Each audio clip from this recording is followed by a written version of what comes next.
And welcome to another edition of Carnivore Bites. I'm your host, Jeff Sherman, along with Dr. Eric Lopkin.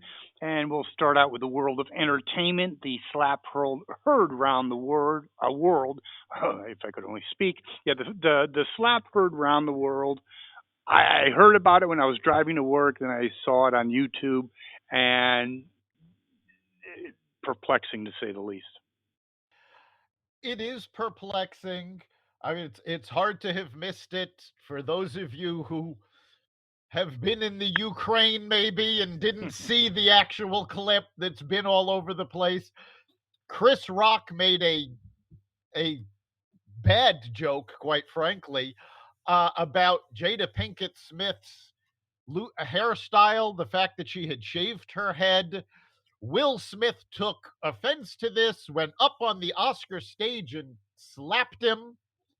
Hard. This was absolutely ridiculous. I mean, first of all, it was, to use Chris Rock's own words, it was a GI Jane joke. You know, this was Yeah. absolutely ridiculous. And his claims that Will Smith's claims that he was so offended because he loves her so much, absolute bullshit.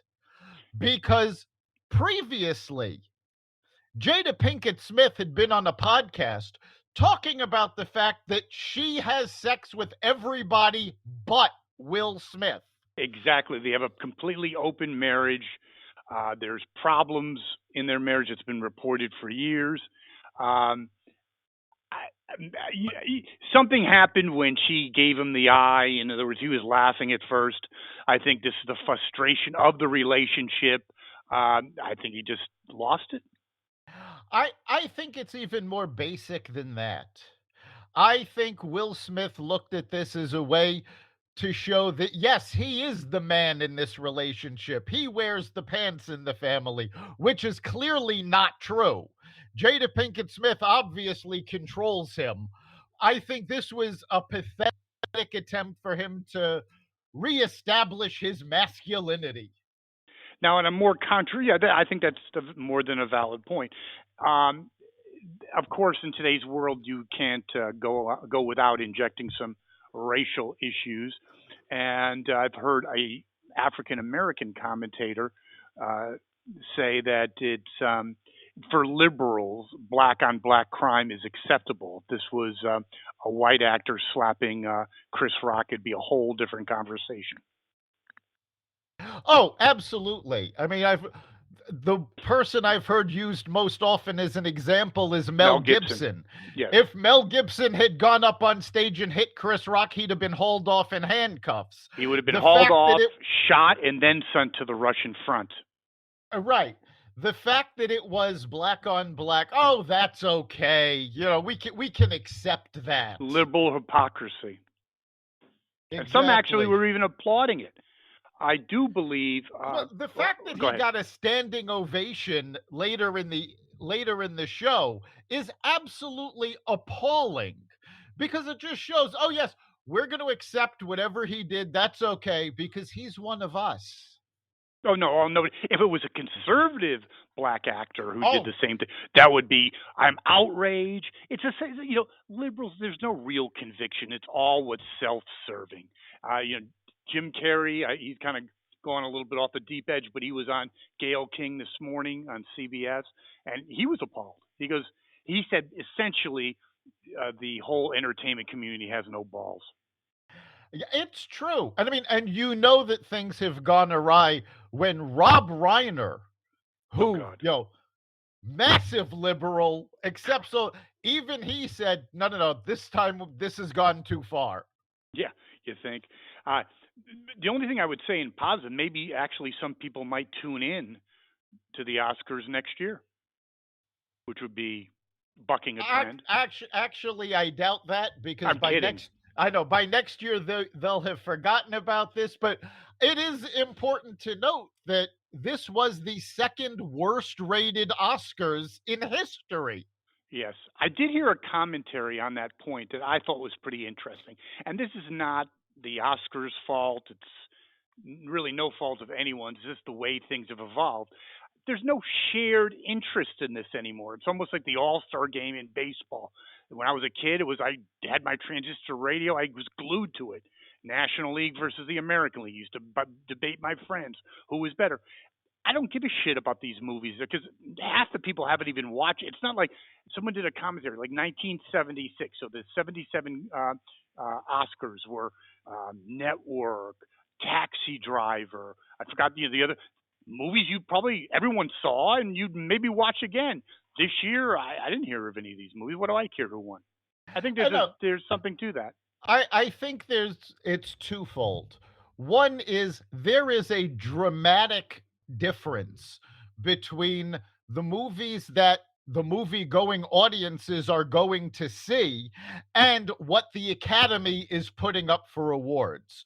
So they're not looking at movies that people actually watched. They've decided ahead of time, oh, this is Oscar worthy. They put it out, nobody goes to see it, but they're still going to give it an award. So you have that disconnect. But I think the bigger problem is that people have gotten sick and tired of woke actors and actresses trying to tell us how to live. 100%. If you went back in time, like God forbid, the 1940s and 50s and 60s, it was an elegant affair. I've seen reruns. What, especially during the war or whatever, and you had people thanking their parents and thanking and how it's great it is to live in the United States. I agree. That's the bigger point. I don't want to see some entitled liberal no mind dribbling on about some woke bullshit cause. I got my own problems. I don't need that shit. Right. And it's not just the Oscars. We've seen that in sports. We've seen that, all over. When they go too woke, people turn them off. Well, speaking of woke, you have the woke corporate woke, and there's a great book on that. Hopefully, maybe sometime we can get him on the show. Woke NFL basically have an edict now that every team must, not just interview, but must have at least an assistant coach who's a minority. That's yeah, I encourage. That's great to have. Look for minorities. I think years ago they were underrepresented, no question about it. But to actually have an edict, I mean that's a Yeah, little see, bit bizarre. that's and yeah, well, it's not bizarre. It's actually becoming more and more common. True. But that is a problem because yes, you want to have minorities represented. You want to have minorities in the front office as coaches, and quite frankly, especially with the NFL, they should be drawing from their own athletes. When the athletes are ready to retire, let's face it, NFL players retire fairly young because it's a sport that's horrific on your body, Of course. but their minds can still be active. They know the game. That's where they should be drawing from. So there's a great opportunity to bring people. However, when you tell multiple, again, this is multiple organizations because it's the NFL, it's every team. What happens is you end up with organizations that hire for check boxes. So it's Of like, course. okay, yes, we need an African American. Well, let's find somebody. And you're not looking for the best person, you're looking for the checkbox. And of course, the ultimate checkbox is Kamala Harris. We've seen what a disaster ticking off boxes can be. Oh yes, there's a friend of mine that's a manager, and they were in a situation where they had to lay someone off, and he said, "Well, this is my opportunity to lay this person's off. Been there for a long time, not a top performer by any stretch of the imagination." Went to HR, and they said, "No, you can't do that. They check all the boxes." So Yeah. as China and other adversaries around the world, we're supposedly in global competition with and for, they're not worried about checking boxes. No, I mean the woke movement has shown point blank they are not interested in a meritocracy. They don't want the best people getting the job. They want it spread around. They want, well, the problem with this is if you're not spreading it around to the right people, um, and folks who are truly qualified. Now, let's be clear here. We're not saying that minorities are not qualified. We're saying that looking for somebody by race instead of qualifications is going to be detrimental I think to it's the worse than that. I think it's organization. inherently racism to think to be so entitled. And your friend, what's his name, from Fox Business, the African Oh, Charles American guy. Payne. Yeah, he said Yeah, that when Charles he Payne. he never experienced more racial bias. We'll leave it at that. Was as when he went to when he lived in New York. Everyone, couch on patronizing him. You down south there, hey, Charles, give me a beer, okay? It was Right. yeah. So how racist is this? What an air of superiority to think that the only way the NFL, which is at least 50% African American, can't get qualified people, African Americans or other minorities, is to dictate it. I mean, yeah, it should be based on merit, and it should be equally spread out and equal and open to everyone. And doesn't it have a reverse blowback effect? Let's just be frank. You see, now everything's a checked box. So you go, I'm having heart surgery, God forbid. I see someone that checked the boxes, Camilla, the version of her as a doctor comes into the into my room. I'm scared shitless. Who Yeah. knows? You start. Well, I think it has a reverse effect. You start questioning how this person get in there. that has been shown to have an effect. The other thing, and the woke never want to admit this, but all of these diversity initiatives, all of these things saying you must have, all these things are doing is shifting one bias for another. We've mentioned this on the show before. Yale is currently in the middle of a lawsuit because their not their hiring policies, their admissions policies, where they were accused of being anti-African American, so they changed their policies, and what they did are now they're being sued because their policies are anti-Asian American. That's been going on for a while, actually. Yeah, Yeah. reverse quotas. So very interesting. We'll see how that goes. But there's also the subject of Disney, which is if that doesn't get blowback, then I'm not on this planet because you know, and who's in charge there? You're running a business. Yeah, be inclusive. I get it, but what are you doing? How many people are you going to alienate? Who Well, the heck is running that? here's the problem with what's going on at Disney. The Disney CEO, and unfortunately I'm blanking on his name, but he actually did not react to the Florida law, which was right because the media's been going on about this don't say gay law. Nowhere in this law does it say don't say gay. What the law states is that schools are not allowed to teach about sexual orientation to children in the third grade and below. You're talking about kids who are 8 years old and younger. Dr. And Lopkins certainly makes sense to me. Hello, what's so yes, radical? Hello, and we're trying to again compete against China and other powers. You think they give a? Do you think they're teaching this shit to their kids? no, they're not. If you're teaching eight year olds and younger, you should be focusing on reading, writing, and math. There you go. Period. That's where the You know, that's where your this is foundation happens. yes. These Well, activists want to brainwash children, essentially, and they're upset that Florida has said, no, you cannot do this. The CEO of Disney did not react to this, and correctly so, because it doesn't say don't teach about gay people. It says don't teach about sexual orientation. That means gay, straight, nothing. Nothing about sex is being taught to 8 year olds and younger. wokeism is something that exponentially always expands, and unless it's reined in, It's not. It used to be something you could laugh at, wokeism. There's no joke anymore. Speaking of no joke, we have Biden, the gaff machine, in his NATO trip, suggesting that U.S. troops will be, you know, fighting with the, in the Ukraine, suggesting that Putin should be toppled, suggesting two or three other things that were just bizarre, and it's getting so alarming that even Macron of France was scolding him and saying, like, listen, I'm trying to make progress.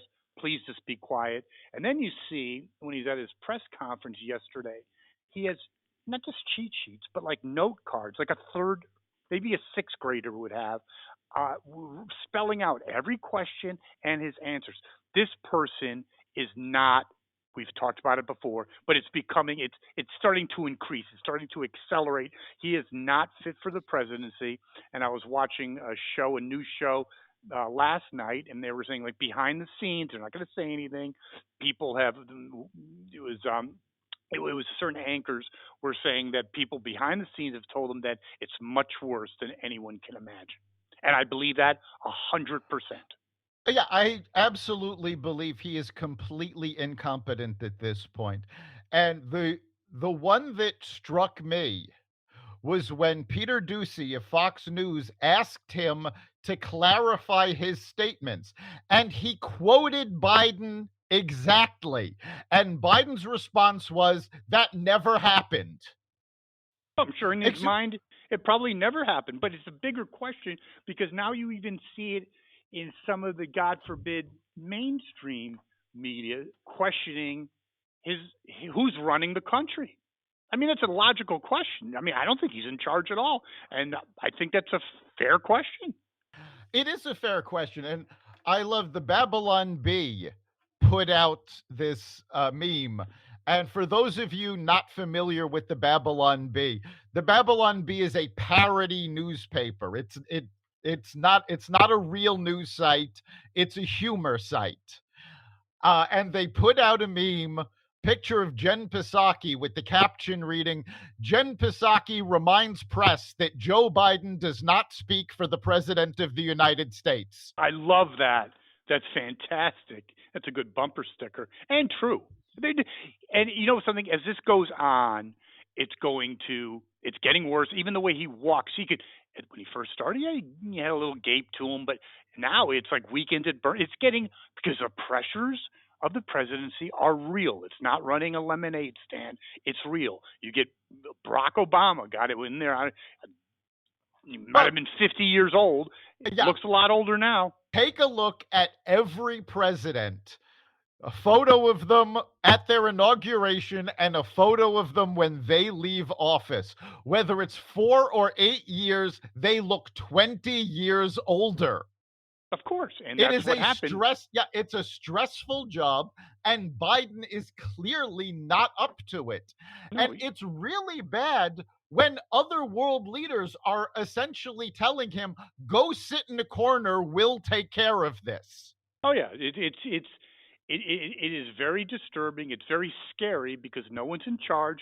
There's a lot of room for miscalculation.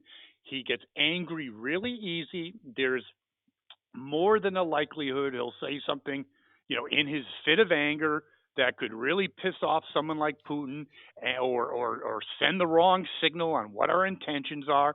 Um, it is very disturbing. I blame the Democrats, I blame the media, and I blame his wife for getting this person in this position, a position he should never be in. No, he should never have been allowed to run for president. And what's really scary is the lengths they're going to cover it up. Because, the president is required to take a physical every year. They have refused to give him a cognitive test. Of course not. I mean, I'm saying they should, but I mean, I think well, a lot of that's going to and change because I think when they, 70% of the country is saying they should. of course. Recent polls showed less than 30% of the country believe he's competent. And speaking of polls, as polls, even Democratic strategists are there are a lot. They were 40%. I think it's lower than that before the gaff machine went to Poland. It's got, I mean, there's no floor to this. I'm telling you the truth. I mean, there's no floor. He's he's a machine that keeps on giving. He's just plummeting in the polls, and in fact, it's quite interesting that it looks increasingly like the Republicans will get both the House and Senate, and in response to that, Nancy Pelosi is playing the emotional card, obviously, saying that democracy itself is in question. And by the way, she's in question. I think she's the lowest rated, lower than Biden and Kamala, the lowest rated politician in America. Yeah, well, she's right. Democracy is in danger. When you have a party that pushes a phony Russia collusion scandal, Dangerous, by the way. phony impeachments, and then puts an incompetent person as their nominee, yes, democracy is in danger. And Nancy Pelosi is the one that put it in danger. We need to get rid of these people. And I mean all of them. These 100%. idiots on the left, these idiots who have been in the House and Senate for 40 years, who are out of touch with the American people. Goodbye to all of it. And then getting back to the whole global competition scenario, you look at other world leaders, they must be either laughing, rolling a doobie, or just besides themselves, thinking these people are running the most, at least at this point in time, the most powerful country in the Nancy, Chucky Schumer, Biden, Kamala. I mean, it's scary, but it's also funny. For they must be Yeah, but cracking up. you know what, though? We need to stop saying that. Look at what you just said was looking at the people who are running the most powerful nation in the world. We are no longer the most powerful nation in the world. And this is because of these idiots in charge. I mean, our educational system has fallen apart. Our economy is, still up Done. there, but it's dropping quickly. Our manufacturing Our capabilities, our intellectual manufacturing has been property. taken over by China. It is absolutely appalling what has happened to this. I mean, you could literally write this book and title it The Fall of the American Empire. Well, actually, Pat Buchanan wrote a book about 10 years ago, 100% correct. Name of the book is called Suicide of a Superpower. And we've said this when we were on terrestrial radio. If you designed a program to F a country up, you couldn't have done it better. Both parties. It's not just the Democrats. All right. Totally incompetent, totally, Blumenthal. These people, go down the list. These people are dinosaurs. I think they barely know what the internet is. I mean, these people, and they're running a country? Oh my God, it's No, embarrassing. we said this back in the Obama administration, but it all goes back to the quote by Casey Stengel. How did you lose all those games? It was a team effort. It was a team effort, and it's also a team effort. Again, getting back to the Biden administration, being so out of touch and obviously not in command. And I really think when some people I know tell me, "Oh, he did this," I go, "He didn't do anything. He's sitting in a room with diapers, probably watching reruns of the Three Stooges or something, or reminiscing about Bo." Because I think you were right. That's the last time he was mentally aware. But anyway, so in the midst of a economy that's very, very fragile to say the least, hyperinflation, taking chunks out of people's pockets. Biden is proposing the largest tax hike in history, and even crazy mind bat shit stuff like you have to pay taxes on gains that you've never realized. That's like so out of friggin' touch. It's bizarre and dangerous. It is. I mean, let's be fair. He tried passing this same thing last year. And of course, it was stopped because there's no way to get something like this past the Senate. But does he have a brain? I mean, this is like he even Democratic strategies, not Republicans or right wing whack jobs. I'm talking increasingly Democratic strategists saying he's got to pivot, but he's incapable of doing it. It's like the He's not. Titanic.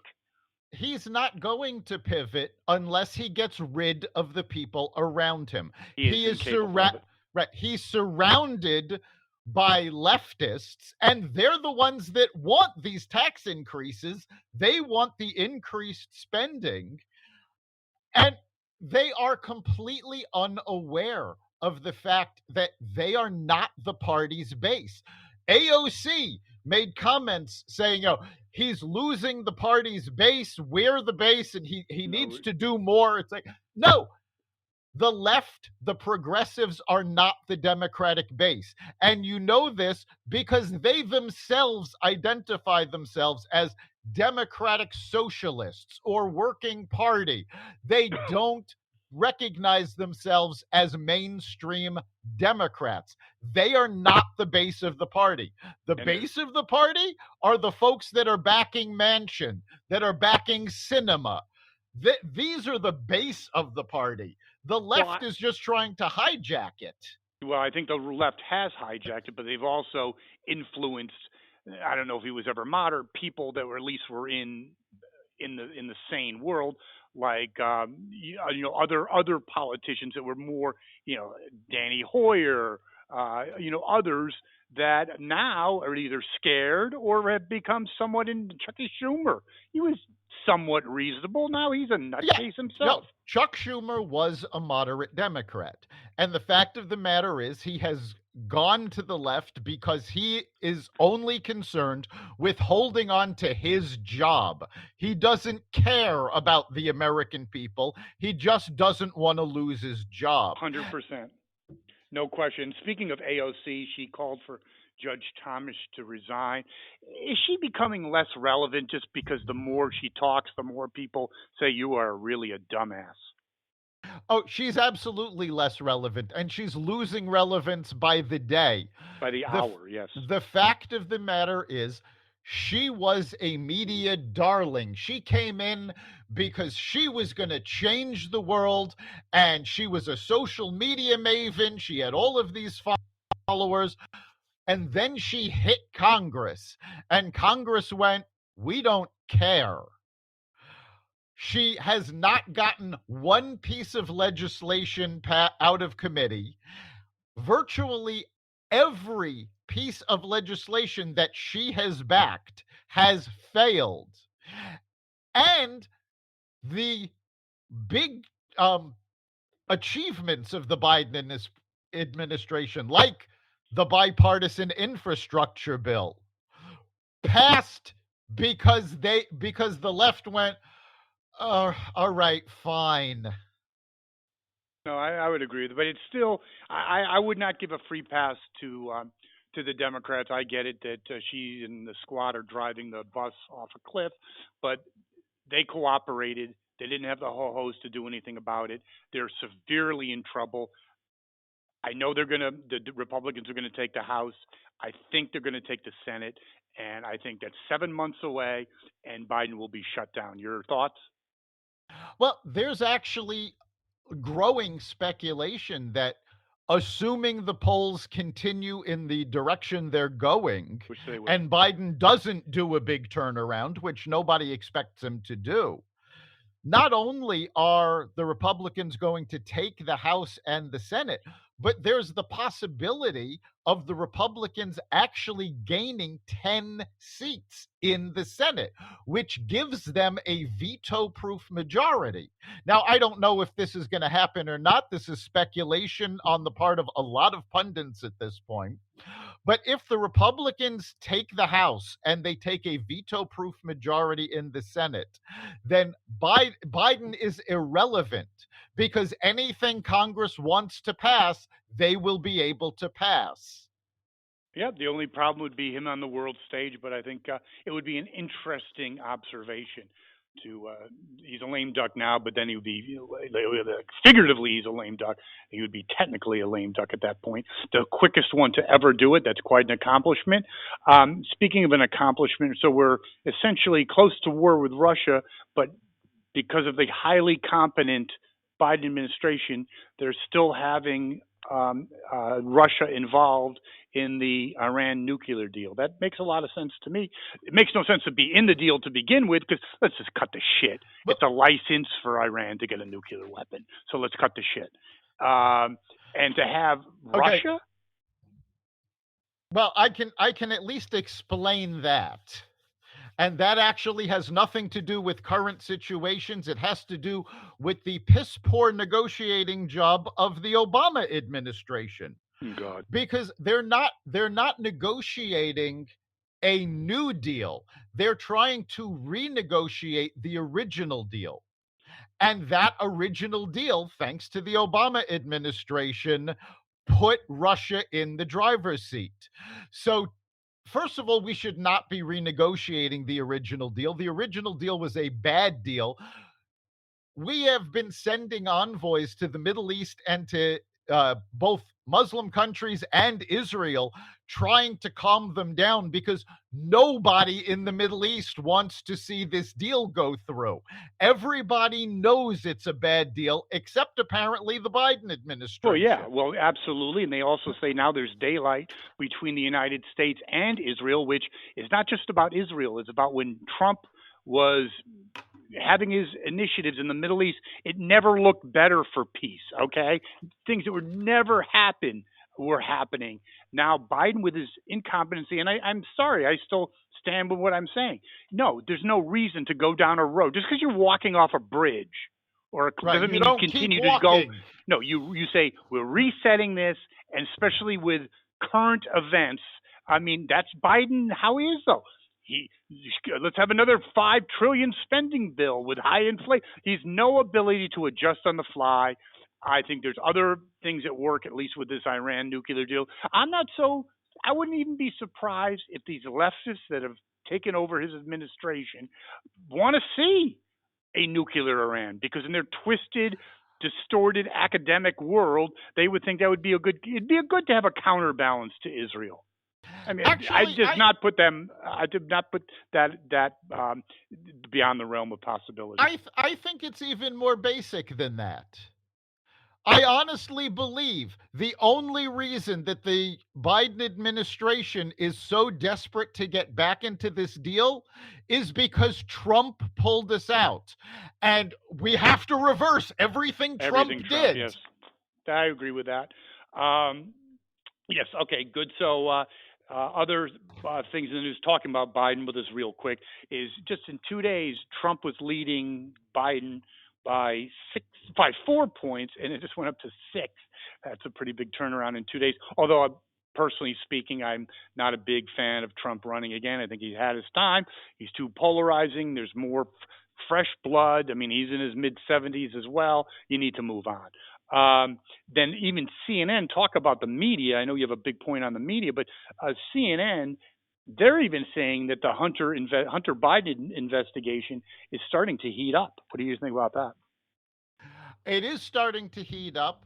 And, the Hunter Biden laptop, which the mainstream media went, oh, there's no Doesn't exist. story there. Oh, it's Russian The la- propaganda. The contents of that laptop was entered into Yes, evidence this week against Hunter Biden. So, yes, there is something there. The mainstream media covered it up. And this is why I keep saying that yes, the 2020 election was rigged. It was not literally rigged by changing vote counts. It was rigged by the media covering up the truth, by the Democrats manufacturing the impeachment hearings. This was a long-term process that they did. But yes, the result is that it was a rigged election, and we're starting to see people say, oh, yes, it was. Because if the media, there was a poll that's found 10% of Biden voters would not have voted for him if the information on the laptop had gotten out.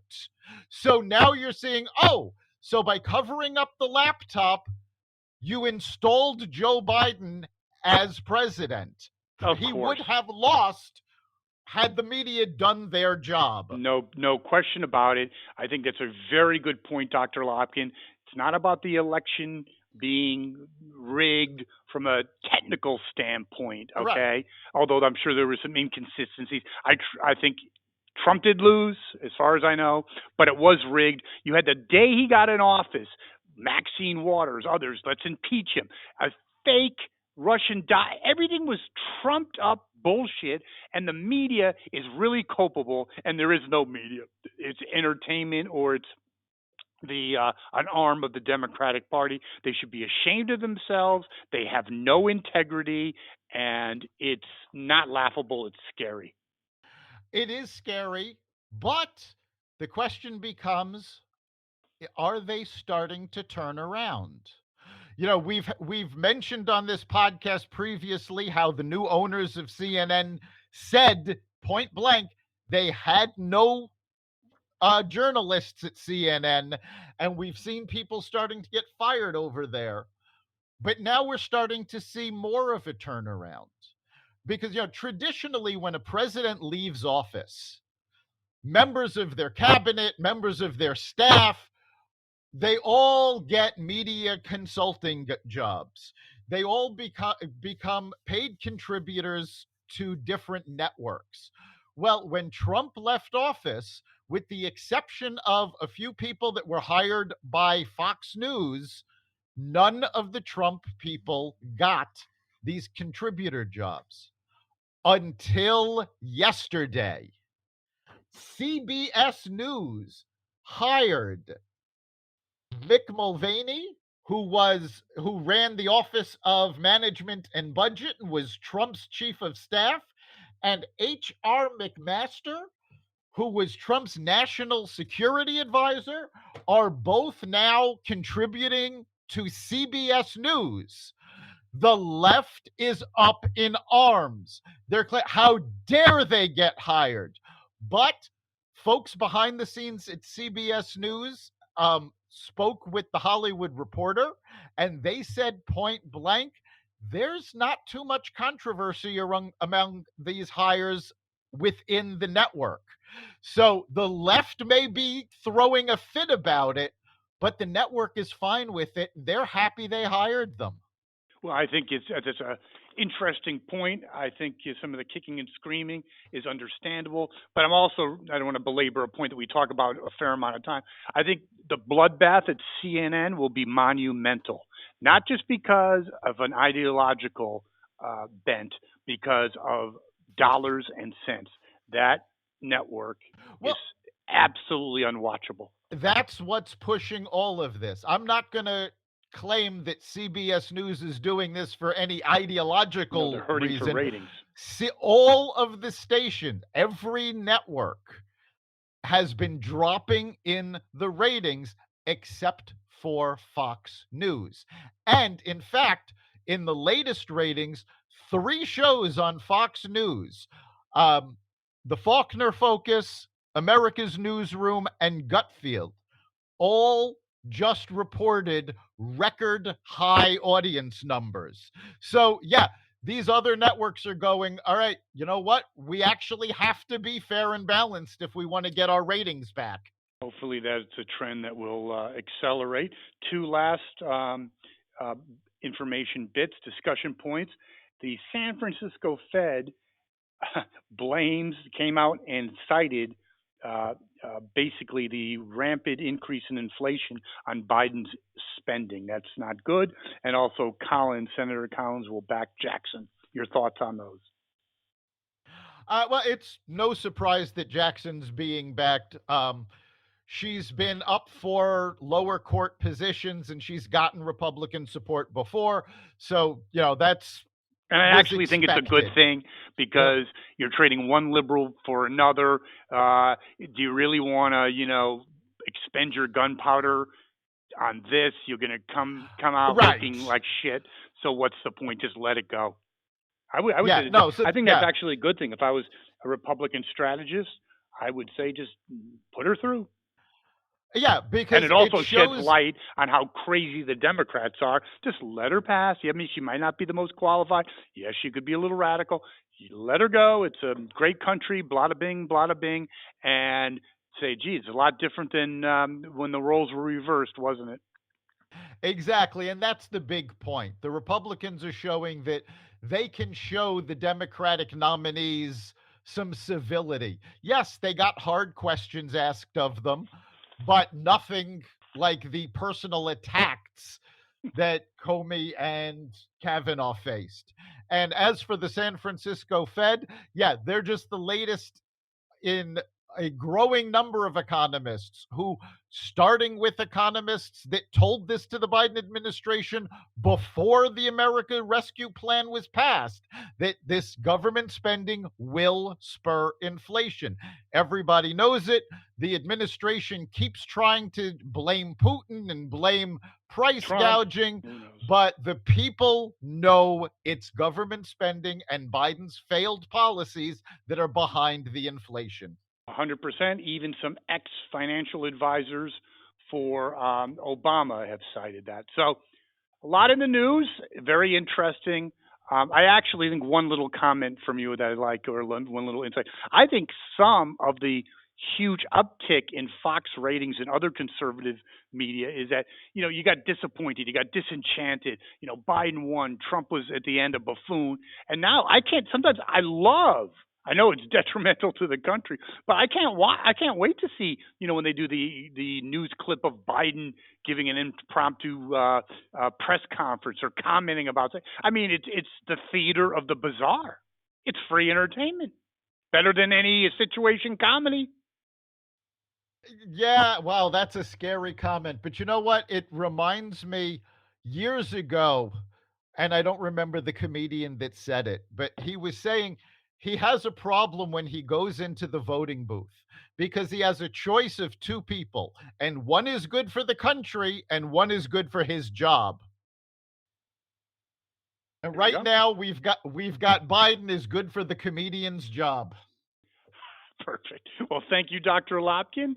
And another edition of Carnivore Bites. We'll be back next week. And I like the Oh, feature and that. Go ahead. one last thing for our audience. This is actually a big time of year for Xvadio Podcast Network.